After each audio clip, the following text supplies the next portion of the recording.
Let's welcome the man behind the most lovable in the galaxy, R2-D2. Everyone, please welcome Kenny Baker.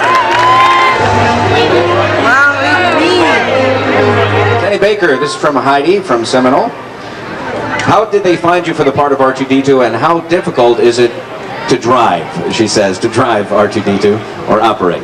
Well, I was working in London in cabaret and television, and I've been doing so for since 1950. I've been in show business, and I just happened to be working in London at the same time as George Lucas was looking for someone to be inside the robot that they'd already made.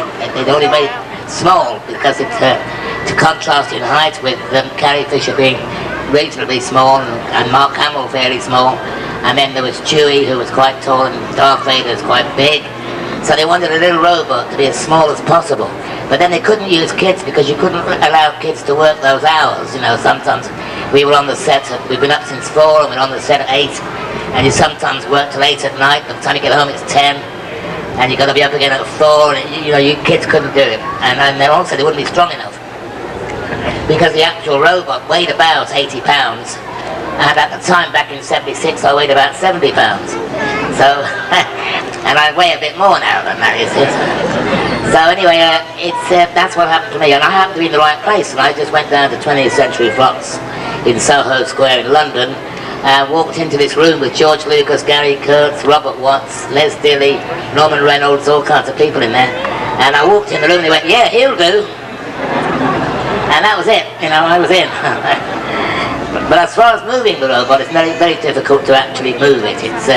It's heavy and it doesn't have a lot of leeway, and the legs move like 2 inches at a time.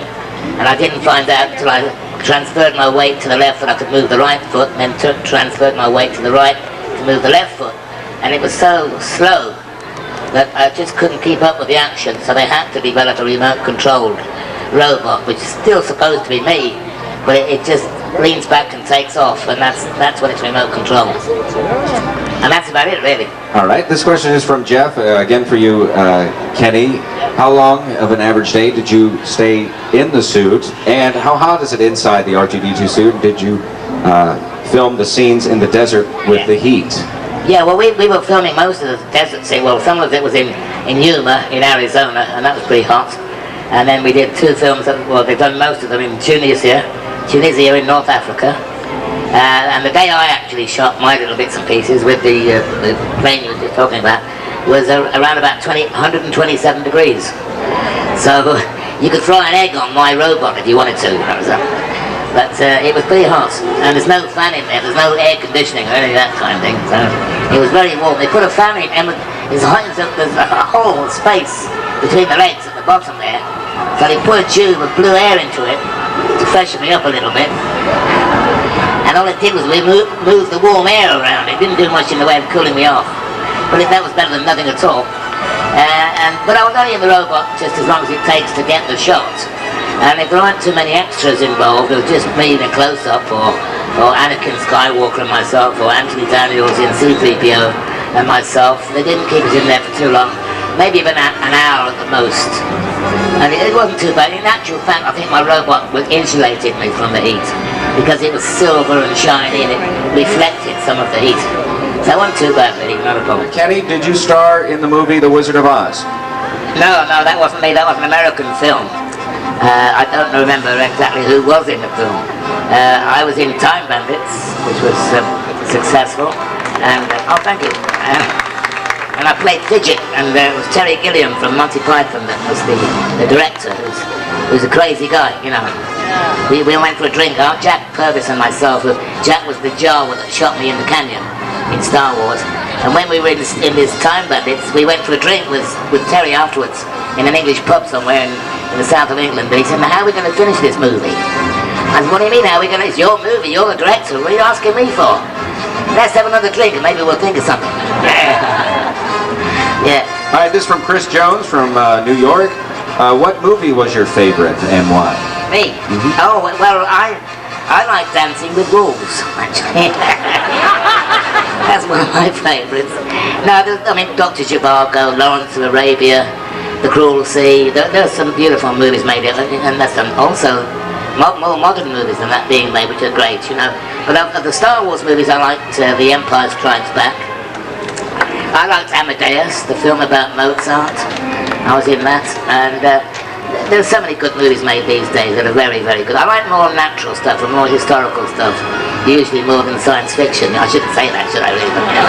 But I enjoy those more, to be honest. And I mean, this guy, he's too technical for me. I don't understand what he's talking about, really, you know. He's too technical. But he's brilliant. I mean, it must be brilliant to be able to bring up these ideas and put them onto the screen. It must be marvellous.